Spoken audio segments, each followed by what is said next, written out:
Season അവസാനമായപ്പോഴേക്കും form ആയിരിക്കുകയാണ് Kolkata night Riders.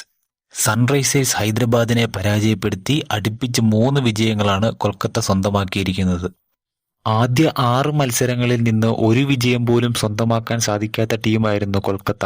അവസാന 3 മത്സരങ്ങളിൽ നിന്ന് 3 വിജയങ്ങളാണ് കൊൽക്കത്ത സ്വന്തമാക്കിയിരിക്കുന്നത്. 7 വിക്കറ്റിനാണ് കൊൽക്കത്ത ഹൈദരാബാദിനെ പരാജയപ്പെടുത്തിയത്. ആദ്യം ബാറ്റിംഗിന് ഇറങ്ങിയ ഹൈദരാബാദ് 19 ഓവറിൽ 165 റൺസിന് ഓൾ ഔട്ട് ആവുകയായിരുന്നു.